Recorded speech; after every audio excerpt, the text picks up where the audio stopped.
ولا عرفت ظلامي ولا عرفت ضحايا ولا لغيرك دوايا رب يوم الندايا يا يا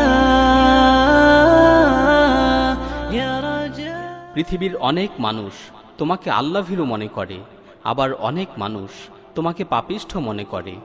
অনেকে তোমাকে ভালো মনে করে, আবার অনেকে তোমাকে খারাপ মনে করে। কিন্তু বাস্তবতা হচ্ছে তুমি তো তোমার নিজেকে অনেক ভালো করেই চেনো। তুমি তো তোমার নিজের ব্যাপারে অনেক ভালো করেই জানো যে তুমি কেমন। তোমার গোপন বিষয়গুলো শুধুমাত্র তুমি জানো, আর তোমার প্রতিপালক জানে। সুতরাং প্রশংসাকারীদের অতিরিক্ত প্রশংসা যাতে তোমাকে প্রতারিত না করে, এবং সমালোচনাকারীদের অতিরিক্ত সমালোচনা যাতে তোমাকে ক্ষতিগ্রস্ত না করে। কেননা বাস্তবতা সম্পর্কে আল্লাহ তাআলা বলছেন, বালিল ইনসানু আলা নাফসিহি বাসীরা, বরং মানুষ তার নিজের ব্যাপারে সম্মুখ অবগত। জীবনের সবচেয়ে বড় বাস্তবতা হচ্ছে তুমি তো জানো না যে কোন অবস্থায় তোমার মৃত্যু হবে। সুতরাং একনিষ্ঠতার সাথে আল্লাহ তাআলার কাছে ক্ষমা প্রার্থনা করো, একনিষ্ঠতার সাথে আল্লাহ তাআলার কাছে তাওবা করো, নিজের জীবনের ভুলগুলোকে শুধরানোর চেষ্টা করো।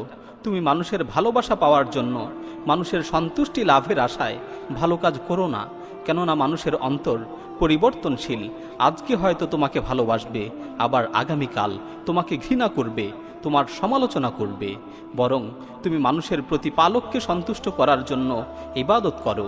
কেননা সে যদি একবার তোমাকে ভালোবেসে ফেলে, তাহলে পৃথিবীর সকল মানুষের হৃদয়কে তোমার প্রতি আকৃষ্ট করে দিবেন। তুমি হারাম কাজকে হারাম মনে করো, যদিও পৃথিবীর সকল মানুষ সেই হারাম কাজে লিপ্ত হয়।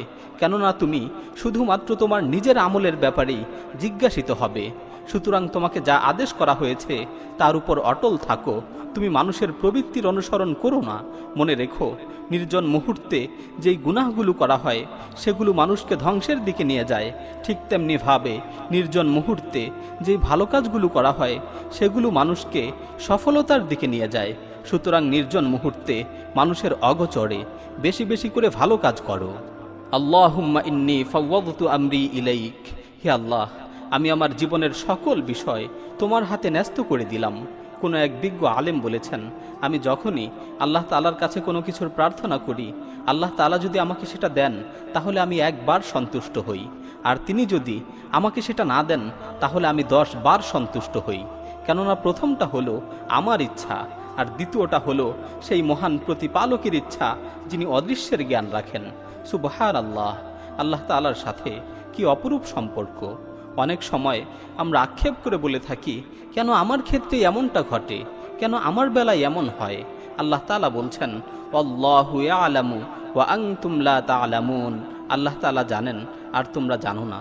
এই ছোট্ট আয়াতটি হচ্ছে আমাদের অসংখ্য প্রশ্নের হৃদয় প্রশান্তকারী জবাব। কেননা আল্লাহ তাআলা জানেন আর আমরা জানি না। আসুন সর্ব অবস্থায় আল্লাহর শুকরিয়া আদায় করি। আলহামদুলিল্লাহ। সালফে সালিহিনগণ উপদেশ স্বরূপ মূল্যবান 3টি কথা বলেছেন। এই কথাগুলো স্বর্ণের চেয়েও বেশি মূল্যবান।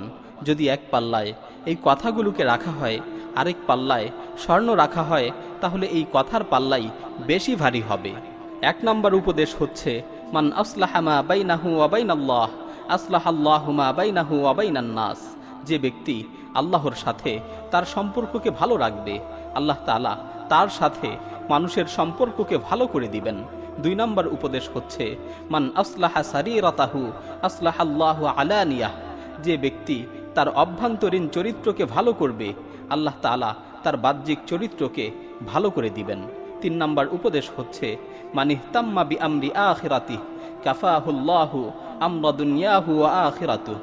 যে ব্যক্তি তার আখিরাতের বিষয়কে নিয়ে বেশি বেশি চিন্তা করবে, আল্লাহ তাআলা তার দুনিয়া ও আখিরাত উভয় জগতের জন্যই যথেষ্ট হয়ে যাবেন।